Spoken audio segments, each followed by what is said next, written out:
ಸಿದ್ದರಾಮಯ್ಯ ಸಲ್ಲಿಸಿರ್ತಕ್ಕಂಥ ಅರ್ಜಿ ವಿಚಾರಣೆ ಹೈಕೋರ್ಟ್ನಲ್ಲಿ ನಡೀತಾ ಇರುವಂತದ್ದು. ದೂರುದಾರರ ಪರ ವಕೀಲ ರಾಘವನ್, ಸ್ನೇಹಮಯಿ ಕೃಷ್ಣ ಪರ ವಕೀಲ ರಾಘವನ್ ವಾದ ಮಂಡನೆಯನ್ನ ಮಾಡ್ತಾ ಇದ್ರು. ಒಂದು ಬ್ಯೂಟಿಫುಲ್ ಸೆಂಟೆನ್ಸ್ ಹೇಳ್ತಾರೆ ನೋಡಿ ರಾಘವನ್ ಅವರು, ಬಹಳ ಬ್ಯೂಟಿಫುಲ್ ಸೆಂಟೆನ್ಸ್. ಮೂಡ ಹಗರಣಕ್ಕೆ ಬಹಳ ಚೆನ್ನಾಗಿ ಅಪ್ಲೈ ಆಗುತ್ತೆ.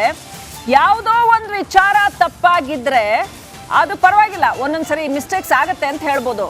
ಆದ್ರೆ ಒಂದೇ ವಿಚಾರದಲ್ಲಿ ಪದೇ ಪದೇ ತಪ್ಪಾಗ್ತಾ ಇದ್ರೆ ಅದರಲ್ಲಿ ಏನೋ ಇರ್ಬೇಕಲ್ವಾ ಅಂತ ಹೇಳ್ತಾರೆ. ಬಹಳ ಬ್ಯೂಟಿಫುಲ್ ಆಗಿ ಇದು ಟೋಟಲಿ ಮೂಡ ಹಗರಣಕ್ಕೆ ಅಪ್ಲೈ ಆಗುವಂತ ಒಂದು ಸೆಂಟೆನ್ಸ್ ನ ಹೇಳ್ತಾರೆ ರಾಘವನ್ ಅವರು. ಒಂದು ತಪ್ಪಾಗಿದ್ರೆ, ಯಾವುದೋ ಡಾಕ್ಯುಮೆಂಟೇಶನ್ ಮಿಸ್ ಆಗಿದ್ರೆ ಅಥವಾ ಒಂದು ಹಂತದಲ್ಲಿ ತಪ್ಪಾಗಿದ್ರೆ, ಯಾವುದೋ ಒಂದು ತಪ್ಪು ಕಂಡು ಬಂದ್ರೆ ಅದರ ತಪ್ಪು ಅಂತ ಹೇಳ್ಬೋದು. ಆದ್ರೆ ಒಂದೇ ವಿಚಾರದಲ್ಲಿ ಪದೇ ಪದೇ ತಪ್ಪುಗಳಾಗ್ತಾ ಇದ್ರೆ ಹೇಗೆ ಅಂತ. ಮಲ್ಲಿಕಾರ್ಜುನ ಸ್ವಾಮಿ ಪಾರ್ವತಿ ಅವರಿಗೆ ದಾನ ಮಾಡಿದ್ದಾರೆ, ಗಿಫ್ಟ್ ಡೀಡ್ ಮಾಡ್ತಾರೆ. ಆ ನಂತರ ಅದಕ್ಕೆ ಬದಲಿ ನಿವೇಶನ ಕೇಳ್ತಾರೆ. ಸಾಮಾನ್ಯ ಜನ ಹೀಗೆ ಗಿಫ್ಟ್ ಡೀಡ್ ಮಾಡ್ಬಿಟ್ಟು ಅದಕ್ಕೆ ಬದಲಿ ನಿವೇಶನ ಕೇಳಿದ್ರೆ ಅವ್ರು ಸಿಕ್ತಿತ್ತಾ? ದಾನ ಕೊಟ್ಟಿರೋ ಜಾಗ ಅದನ್ನ ಮೂಡ ಆಕ್ಯುಪೈ ಮಾಡ್ಕೊಂಡ್ಬಿಟ್ಟಿದೆ, ಬದಲಿ ನಿವೇಶನ ಕೊಡಿ ಅಂತ ಕೇಳಿದ್ರೆ ಸಾಮಾನ್ಯ ಜನ ಮಾಡಿದ್ರೆ ಸಿಗೋ ಚಾನ್ಸ್ ಇತ್ತಾ ಅನ್ನೋದನ್ನ ಬಹಳ ಕ್ಲಿಯರ್ ಆಗಿ ಕೇಳ್ತಾ ಇದ್ದಾರೆ ರಾಘವನ್ ಅವರು. ಪಾರ್ವತಿ ಅವರಿಗೆ ಮೂಡ ನಿವೇಶನಗಳನ್ನ ಮಂಜೂರು ಮಾಡಿರೋ ದಾಖಲೆಗಳು ಏನೆಲ್ಲ ಇದೆಯಲ್ಲ ಅದನ್ನೆಲ್ಲ ಓದ್ತಾ ಇದ್ದಾರೆ ರಾಘವನ್ ಅವರು. ನೀಟಾಗಿ ಆ ದಾಖಲೆಗಳನ್ನೆಲ್ಲ ಓದ್ತಾ ಇದ್ದಾರೆ. ಮಲ್ಲಿಕಾರ್ಜುನ ಸ್ವಾಮಿ ಅವರು ಗಿಫ್ಟ್ ಡೀಡ್ ಮಾಡಿರ್ತಕ್ಕಂಥ ದಾಖಲೆಗಳೆಲ್ಲ ಇದೆಯಲ್ಲ ಅದನ್ನೆಲ್ಲ ಓದಿ ಹೇಳ್ತಾ ಇದ್ದಾರೆ. ಹಿಂಗೆ ಮಾಡಿದ್ದಾರೆ, ಈ ಥರ 23/6/2015 ಗಿಫ್ಟ್ ಡೀಡ್ ಮಾಡಿದ್ದಾರೆ. ಅಷ್ಟು ಲೇಟಾಗಿ ಗಿಫ್ಟ್ ಡೀಡ್ ಮಾಡಿರ್ತಕ್ಕಂಥದ್ದು. ಅದಕ್ಕೂ ಮೊದಲು ಅದು ನಮ್ದು ಅಂತ ಕ್ಲೈಮ್ ಮಾಡ್ತಾರೆ, ಯಾರಿಂದನೂ ಕೊಂಡ್ಕೊಂಡಿರ್ತಾರೆ. ಈ ಹಿಂಗೆಲ್ಲ ಮಾಡಿ ಬೇರೆ ಯಾರು ಸಾಮಾನ್ಯ ಜನರು ಮಾಡಿದ್ರೆ ಅವ್ರಿಗೆ ಇಲ್ಲಿ ಪರಿಹಾರವಾಗಿ ಬೇರೆ 14 ಸೈಟ್ಗಳು ಸಿಕ್ತಿತ್ತೇನ್ರಿ? ಅದನ್ನೇ ರಾಘವನ್ ಅವರು ಬಹಳ ಸ್ಪಷ್ಟವಾಗಿ ಕೇಳ್ತಾ ಇದ್ರು. ಅಂದ್ರೆ ಏನರ್ಥ? Very clear. ಮುಖ್ಯಮಂತ್ರಿಗಳು ತಮ್ಮ ಹುದ್ದೆಯನ್ನ ದುರ್ಬಳಕೆ ಮಾಡಿಕೊಂಡಿದ್ದಾರೆ. Breaking, exclusive update breaking. ಈ ಪ್ರಕರಣದಲ್ಲಿ, ಮೂಡ ಪ್ರಕರಣದಲ್ಲಿ ವಿಚಾರಣೆ ನಡೀತಾ ಇರ್ತಕ್ಕಂಥ ಅಪ್ಡೇಟ್ ಬ್ರೇಕಿಂಗ್ ಬರ್ತಾ ಇದೆ. 50-50 ರೇಷಿಯೋದಲ್ಲಿ ಸೈಟ್ ಕೊಡೋದಕ್ಕೆ ಅವಕಾಶವೇ ಇಲ್ಲ. ಬೇರೆ ಜನ ಈ ತರ ಮಾಡಿದ್ರೆ, ಈ ರೀತಿ ಮನವಿ ಮಾಡಿಲ್ವಾ, ಆದೇಶ ಮಾಡಿಲ್ವಾ, ಅವ್ರಿಗೆಲ್ಲ ಕೊಟ್ಟಿಲ್ವಲ್ಲ ಅನ್ನೋಂಥದ್ದನ್ನ ರಾಘವನ್ ಅವರು ಹೈಲೈಟ್ ಮಾಡ್ತಾ ಇದ್ದಾರೆ.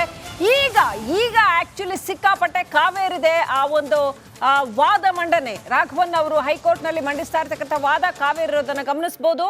ಪದೇ ಪದೇ ತಪ್ಪುಗಳನ್ನ ಮಾಡಿದ್ದಾರೆ ಮೂಡ ಪ್ರಕರಣದಲ್ಲಿ ಅನ್ನೋದನ್ನ ಹೈಲೈಟ್ ಮಾಡ್ತಾ ಇದ್ದಾರೆ. 50-50 ಅನುಪಾತದಲ್ಲಿ ಸೈಟ್ ಕೊಡೋದಕ್ಕೆ ಇದ್ರಲ್ಲಿ ಅವಕಾಶನೇ ಇಲ್ಲ ಈ ತರದ ಪ್ರಕರಣದಲ್ಲಿ ಅಂತ ಹೇಳ್ತಾ ಇದ್ದಾರೆ ರಾಘವನ್ ಅವರು. ಅಪ್ಡೇಟ್ ಬ್ರೇಕಿಂಗ್ ಬರ್ತಾ ಇದೆ. ಪಾರ್ವತಿ ಅವರಿಗೆ ಮಂಜೂರಾಗಿರೋ ದಾಖಲೆಗಳನ್ನ ರಾಘವನ್ ಅವರು ಓದ್ತಾ ಇದ್ದಾರೆ. ಸೊ ವೀಕ್ಷಕರೇ, ಅಪ್ಡೇಟ್ ಬ್ರೇಕಿಂಗ್ ಬರ್ತಾ ಇರ್ತಕ್ಕಂಥದ್ದು.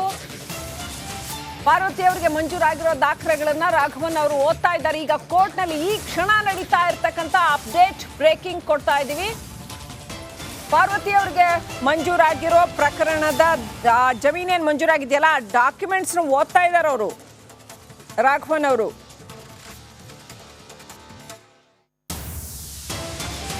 ಪ್ರಾಧಿಕಾರ ತಂದೆ ತಪ್ಪು ಅಂತ ಹೇಳ್ಕೊಂಡ್ಬಿಟ್ಟು ನಾವೇ ಮಾಡಿರೋ ತಪ್ಪು, ಇದು ಮೂಡ ಮಾಡಿರೋ ತಪ್ಪು, ಮೊದಲು ಮೂಡ ಆಕ್ಯುಪೈ ಮಾಡ್ಕೊಂಡ್ಬಿಟ್ಟಿದೆ, ಅದಕ್ಕೆ ಕಾಂಪನ್ಸೇಷನ್ ಕೊಟ್ಟಿಲ್ಲ ಅಂತ ತಾನೇ ಹೇಳ್ಕೊಂಡು ನಿವೇಶನಗಳನ್ನ ಮಂಜೂರು ಮಾಡಿಕೊಟ್ಟು ಅವನ್ ಡಿಸಿಷನ್ ತಗೊಳ್ತಲ್ಲ, ಅದರಲ್ಲಿ ಮುಖ್ಯಮಂತ್ರಿಗಳ ಮಗ ಕೂಡ ಉಪಸ್ಥಿತರಿದ್ರು ಅಂತ ಹೇಳಲಾದಂತಹ ಒಂದು ಮೀಟಿಂಗ್ ನಡೀತು. ಅದರಲ್ಲಿ ಡಿಸಿಷನ್ ತಗೊಂಡು ಆ ದಾಖಲೆನ ಮಂಜೂರು ಮಾಡಿಕೊಡ್ತಾರಲ್ಲ, ಆ ದಾಖಲೆಯನ್ನ ಓದ್ತಾ ಇದ್ದಾರೆ ರಾಘವನ್ ಅವರು.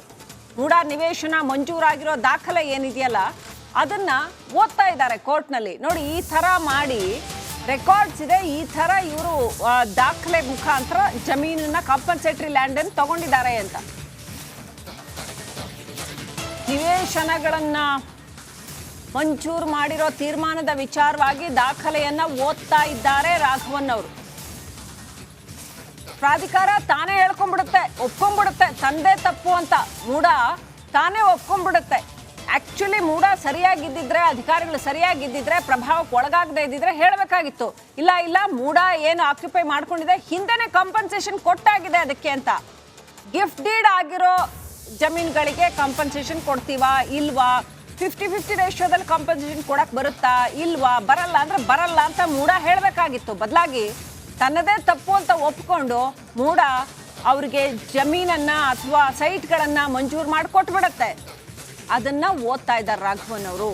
ಆ ಒಂದು ಕೊಟ್ಟಿರುವಂತ ದಾಖಲೆ ಏನಿದೆಯಲ್ಲ ಅದನ್ನು ಓದ್ತಾ ಇದ್ದಾರೆ. ಮೂಡಾದಲ್ಲಿ ಅಧಿಕೃತ ದಾಖಲೆಯಾಗಿ ಅದೆಲ್ಲ ಲಭ್ಯ ಇರುತ್ತೆ. ಎಷ್ಟು ವಿಷಯ ಬೇಕಿದ್ರೆ ತನಿಖೆ ಮಾಡೋದಕ್ಕೆ ಅಂತ ಹೇಳ್ತಾ ಇದ್ದಾರೆ ರಾಘವನ್ ಅವರು. ಅಂದ್ರೆ ಇದಕ್ಕೆ ಸ್ಟೇ ಕೊಡಬಾರ್ದು ಪ್ರಾಸಿಕ್ಯೂಷನ್ಗೆ, ಇದರಲ್ಲಿ ತನಿಖೆ ಆಗಬೇಕು. ತನಿಖೆ ಆಗೋದಕ್ಕೆ ಎಷ್ಟು ವಿಷಯಗಳು ಬೇಕು ಅನ್ನೋದನ್ನ ಹೆಂಗೆ ಇರ್ರೆಗ್ಯುಲಾರಿಟೀಸ್ ಹಂತ ಹಂತದಲ್ಲೂ ಒಂದೆರಡು ತಪ್ಪಲ್ಲ, 100 ತಪ್ಪು, ಇರೋದೆಲ್ಲ ತಪ್ಪು ಅನ್ನೋಷ್ಟರ ಮಟ್ಟಿಗೆ ತಪ್ಪುಗಳು ನಡೆದಿದೆ ಅನ್ನೋಂಥದ್ದನ್ನ ಆ ಆಯಾಮದಲ್ಲಿ ರಾಘವನ್ ಅವರು ತಮ್ಮ ವಾದ ಮಂಡನೆ ಮಾಡ್ತಾ ಇದ್ದಾರೆ. ಅದಕ್ಕೆ ಬೇಕಾಗಿರೋ ಡಾಕ್ಯುಮೆಂಟ್ಸ್ ಎಲ್ಲ ಏನಿದೆ ಮೂಡಾದಿಂದ ಅಧಿಕೃತ ದಾಖಲೆಗಳು, ಅದನ್ನು ಓದ್ತಾ ಇದ್ದಾರೆ.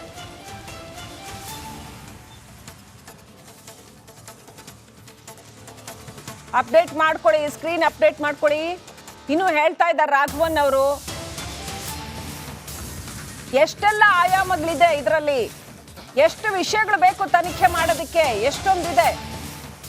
ಎಷ್ಟೊಂದು ಆಯಾಮಗಳಿದೆ ಇದ್ರಲ್ಲಿ ತನಿಖೆ ಮಾಡೋದಕ್ಕೆ, ಬೇಕಾದಷ್ಟಿದೆ ಅಂತ ಹೇಳ್ತಾ ಇದ್ದಾರೆ ರಾಘವನ್ ಅವರು. ಅಫ್ಕೋರ್ಸ್ ಬೇಕಾದಷ್ಟಿದೆ, ಇದ್ರಲ್ಲಿ ಮೇಲ್ನೋಟಕ್ಕೆ ಸಾಕಷ್ಟು ಕಾಣುತ್ತೆ. ಇದ್ರಲ್ಲಿ ಆಗಿರೋ ವಿಚಾರಗಳು ಸಾಕಾಗೋದಿಲ್ವಾ ತನಿಖೆ ಮಾಡಕ್ಕೆ? ಇಷ್ಟೊಂದು ಇರ್ರೆಗ್ಯುಲಾರಿಟೀಸು ಸಾಕಾಗೋದಿಲ್ವಾ ಅಂತ ರಾಘವನ್ ಅವರು ಬಿಗ್ ಕ್ವೆಶ್ಚನ್ ಅವ್ರು ಕೇಳ್ತಾ ಇರುವಂಥದ್ದು. ಏನೆಲ್ಲ ಇಷ್ಟೊಂದು ಪ್ರತಿ ಹಂತದಲ್ಲೂ ಹೆಜ್ಜೆಯಲ್ಲೂ ಎಷ್ಟೊಂದು ವಿಷಯಗಳಿದೆ ತನಿಖೆ ಮಾಡೋದಕ್ಕೆ. ಸೊ ಇದ್ರ ಸಾಕಾಗೋದಿಲ್ವಾ ತನಿಖೆ ಮಾಡಕ್ಕೆ? ಸೊ ಹಾಗಾಗಿ ಪ್ರಾಸಿಕ್ಯೂಷನ್ಗೆ ರಾಜ್ಯಪಾಲರು ಅನುಮತಿ ಕೊಟ್ಟಿರೋದು ಸರಿ ಇದೆ ಅಂತ ಸುದೀರ್ಘವಾಗಿ ಮತ್ತು ಅತ್ಯಂತ ಮೊನಚಾಗಿ ಹರಿತವಾಗಿ ರಾಘವನ್ ಅವರು ತಮ್ಮ ವಾದವನ್ನ ಮಂಡನೆ ಮಾಡಿದ್ರು. ದಾಖಲೆಗಳನ್ನ ಮಂಡನೆ ಮಾಡಿ, ದಾಖಲೆಗಳನ್ನ ಓದಿ, ದಾಖಲೆಗಳನ್ನ ಜಡ್ಜ್ ಎದುರಿಗಿಟ್ಟು ಅವರು ಅತ್ಯಂತ ಹರಿತವಾಗಿ ಮೊನಚಾಗಿ ರಾಘವನ್ ತಮ್ಮ ವಾದವನ್ನ ಮಂಡನೆ ಮಾಡಿದ್ರು. ಸಾಕಾಗೋದಿಲ್ವಾ ಇಷ್ಟು ಸಾಲದ ತನಿಖೆ ಮಾಡಕ್ಕೆ ಅಂತ ದಾಖಲೆಗಳ ಮೇಲೆ ದಾಖಲೆಗಳನ್ನ ಸ್ಟೆಪ್ ಬೈ ಸ್ಟೆಪ್ ಒದಗಿಸ್ತಾ ಹೋದ್ರು.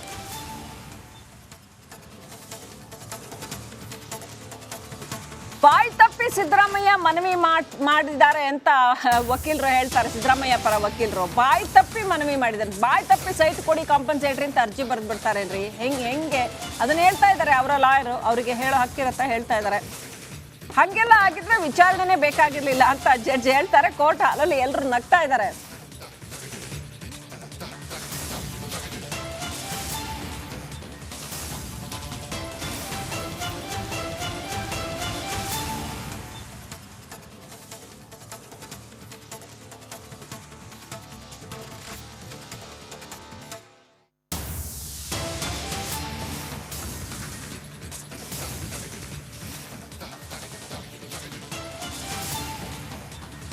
ನೋಡಿ ಎಷ್ಟು ನಿಮಿಷ ಆಯ್ತು.